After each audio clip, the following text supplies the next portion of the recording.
Assalamualaikum warahmatullahi wabarakatuh. Perkenalkan, nama saya Aisyah Syifa Azhara dengan NIM 222111073 ingin mempresentasikan atau menjelaskan tentang mantuk dan mafhum dari kelas S3B. Pada slide ini akan saya jelaskan apa itu mantuk.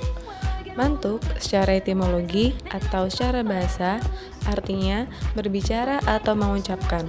Mantuk secara isim maf'ul berarti yang dibicarakan atau yang diucapkan.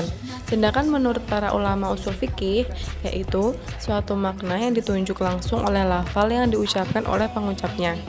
Artinya, mantuk adalah makna yang ditunjukkan dari suatu dalil sebagaimana yang tertulis dalam redaksi atau makna tersurat. Dan yang kedua, apa itu mafhum? Mafhum secara bahasa Arab artinya faham, sedangkan secara isim maf'ul artinya yang difahami. Famhum atau pemahaman adalah arti yang tidak diperlihatkan oleh lafaz yang diucapkan atau makna tersurat. Mafhum adalah makna yang ditunjukkan dari suatu dalil yang tidak tertulis dalam redaksi namun sesuai dari sisi substansinya. Selanjutnya ada macam-macam mantuk. Macam-macam mantuk yang pertama yaitu lafaz yang tidak memiliki kemungkinan lebih dari satu arti. Nas adalah teks-teks Al-Quran atau hadis yang hanya mengandung satu makna dan tidak mengandung makna yang lain selain makna tersebut. Contohnya, salah satu ayamin dalam firman Allah yang bunyinya famal lam yajid fasyiyamu salasati ayamin fil haji wasab'atin inda raja'tum tilka asyaratan kamilah, yang artinya barang siapa yang tidak mendapatkannya, dia wajib berpuasa 3 hari dalam masa haji dan 7 hari setelah kamu kembali. Itulah 10 hari yang sempurna. Quran Surat Al-Baqarah ayat 196. Lafaz salah satu ayamin dalam ayat tersebut hanya mengandung satu makna, yaitu puasa 3 hari pada saat haji sebagai pengganti dam tamatu. Begitu juga sab'atin idza raja'tum. Kalimat ini juga mengandung satu makna, yaitu puasa 7 hari ketika kembali ke tempat tinggalnya. Selanjutnya, macam-macam mantuk yang kedua, yaitu lafaz yang memiliki kemungkinan lebih dari satu arti atau dohir. Dohir yaitu lafaz yang menunjukkan dua makna, tetapi makna yang dikehendaki adalah makna yang lebih unggul. Contohnya, wasyariku wasyarikatu faqta'u aydiyahuma, yang artinya laki-laki maupun perempuan yang mencuri, potonglah tangan keduanya. Quran Surat Al-Maidah ayat 38. Aydiyahuma dalam ayat di atas memiliki dua makna, yaitu tangan, makna hakikat, dan kemampuan untuk mencuri, makna majas. Namun aydiyahuma dalam ayat tersebut, makna yang diambil makna tangan bukan kekuasaan, karena dalam tersebut tidak ada qarinah yang menunjukkan kepada kemampuan. Kemudian, macam-macam mantuk yang ketiga, yaitu lafaz yang memiliki kemungkinan lebih dari satu arti atau mu'awal. Mu'awal adalah teks-teks Al-Quran atau hadis yang menggunakan makna majasnya, bukan makna hakikatnya. Hal ini dilakukan jika menggunakan makna hakikatnya sudah tidak mungkin lagi atau bertentangan dengan akidah atau bertentangan dengan kaidah-kaidah yang berlaku universal. Contohnya, yadullah fawqa aydihim, yang artinya tangan Allah di atas tangan mereka. Quran Surat Al-Fat ayat 10.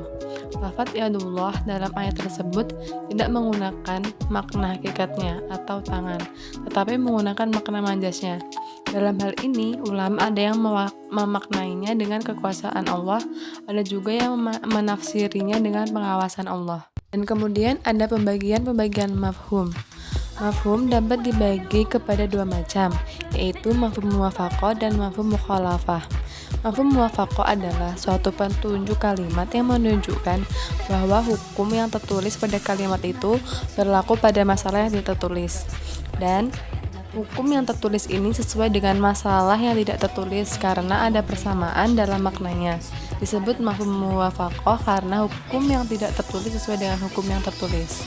Mafhum muwafaqah dibagi menjadi dua bagian.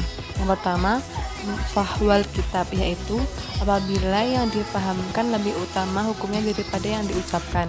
Contohnya firman Allah dalam Quran Surat Al-Isra ayat 23. Sedangkan kata-kata keji saja tidak boleh atau dilarang, apalagi memukulnya. Dan yang kedua ada lahnal kitab, yaitu apabila yang tidak diucapkan sama hukumnya dengan yang diucapkan. Bagian mafhum yang kedua yaitu mafhum mukhalafah. Mafhum mukhalafah adalah pengertian yang difahami berbeda dengan ucapan, baik dalam istinbat atau menetapkan maupun nafi atau meniadakan. Oleh karena itu, hal yang difahami selalu kebalikannya daripada bunyi lafal yang diucapkan. Seperti dalam firman Allah pada Quran Surat Al-Jum'ah ayat 9. Mafhum mukhalafah sendiri terbagi menjadi 1.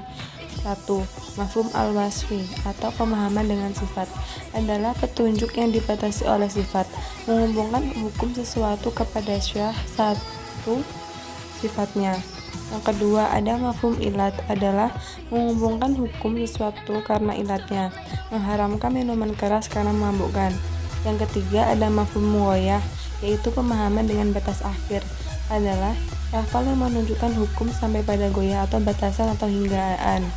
Yang keempat, ada mafhum laqab, yaitu pemahaman dengan julukan, adalah menggantungkan hukum kepada isim alam atau isim fi'il. Yang kelima, ada mafhum hasr adalah pembatasan. Dan yang keenam, ada mafhum syarat. Mafhum syarat adalah petunjuk lafadz yang memberi faedah adanya hukum yang dihubungkan dengan syarat supaya dapat berlaku hukum yang sebaliknya. Sekian penyampaian materi dari saya. Apabila ada kesalahan, mohon dimaafkan. Terima kasih atas perhatiannya. Wassalamualaikum warahmatullahi wabarakatuh.